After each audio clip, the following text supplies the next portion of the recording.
जय श्री कृष्ण। राधे राधे दोस्तों। आज है देवशयनी एकादशी। आषाढ़ मास के शुक्ल पक्ष की एकादशी का नाम पद्मा या देवशयनी है। इसके व्रत करने से विष्णु भगवान प्रसन्न होते हैं।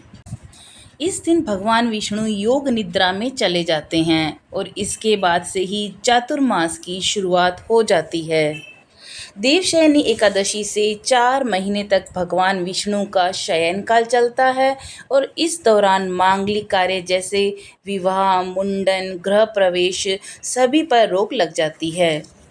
4 महीने बाद देव उठनी 2 नवंबर से मांगलिक कार्य शुरू होंगे और ज्योतिषी के अनुसार बहुत ज़्यादा हमारे यहाँ देवशयनी एकादशी का महत्व माना जाता है, क्योंकि इसका व्रत करने से, विष्णु भगवान की पूजा करने से पापों से मुक्ति मिलती है और हमारी जितनी भी परेशानियां हैं वो सभी खत्म हो जाती हैं और हमारी मनोकामनाएं भगवान सारी पूरी कर देते हैं।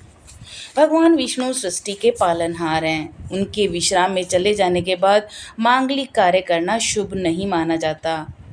मान्यता है कि इस अवधि में मांगलिक कार्य करने से भगवान का आशीर्वाद प्राप्त नहीं होता। देवशयनी एकादशी पर रवि योग का शुभ संयोग। पौराणिक मान्यताओं के अनुसार भगवान विष्णु देवशयनी से क्षीर सागर में 4 महीने के लिए योग निद्रा में जाएंगे और इस अवधि में जो चतुर्मास लगेगा सारे शुभ और मांगलिक कार्य निषिद्ध रहेंगे। तो आप भी देवशयनी एकादशी पर विष्णु भगवान की पूजा कीजिए। और देवशयनी एकादशी की जो कहानी है वो इस प्रकार है। मांधाता नाम का एक सूर्यवंशी राजा था। वह सत्यवादी, महान, प्रतापी और चक्रवर्ती था। वह अपनी प्रजा का पुत्र के समान पालन करता था। उसकी प्रजा धन धान्य से परिपूर्ण थी और सुखपूर्वक रहती थी। अतः उसके राज्य में कभी अकाल नहीं पड़ता था। एक समय राजा के राज्य में अकाल पड़ गया और प्रजा अन्न की कमी के कारण अत्यंत दुखी रहने लगी। राज्य में यज्ञ होना बंद हो गए। एक दिन प्रजा ने राजा के पास जाकर प्रार्थना की कि राजन, संपूर्ण विश्व की सृष्टि का कारण वर्षा है।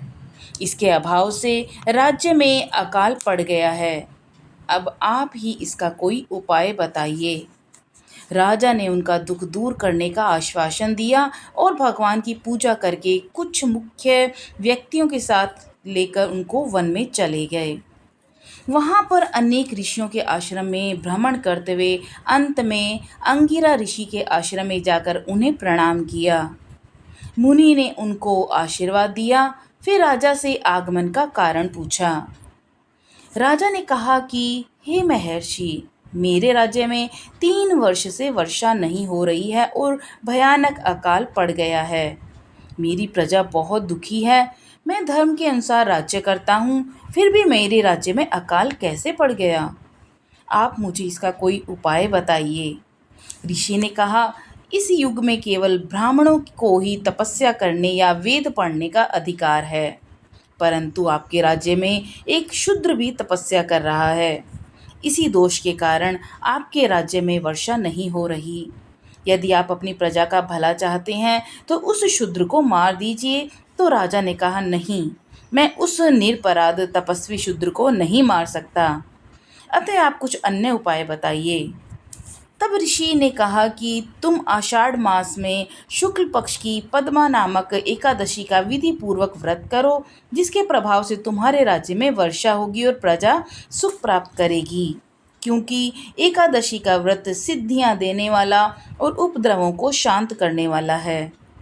मुनि के वचनों के अनुसार ही राजा ने अपने नगर में लौटकर विधि पूर्वक पद्मा एकादशी का व्रत किया, जिससे राज्य में वर्षा हुई और प्रजा सुखी हो गई। तो इस प्रकार पुराणों के अनुसार भगवान विष्णु इस दिन से 4 मास तक पाताल में राजा बलि के द्वार पर निवास करके कार्तिक शुक्ल एकादशी को लौटते हैं और उसे देवशयनी इसलिए एकादशी कहा जाता है। इन 4 महीने पर्यंत समस्त मांगलिक कार्य स्थगित रहते हैं। अतः इसी दिन से चातुर्मास व्रत भी प्रारंभ किए जाते हैं और विष्णु भगवान प्रसन्न होते हैं। मोक्ष की इच्छा करने वाले मनुष्य को भी यह एकादशी का व्रत अवश्य करना चाहिए। बोलो सियावर रामचंद्र जी की जय, लक्ष्मी नारायण भगवान जी की जय, विष्णु भगवान जी की जय, राधे कृष्णा की जय।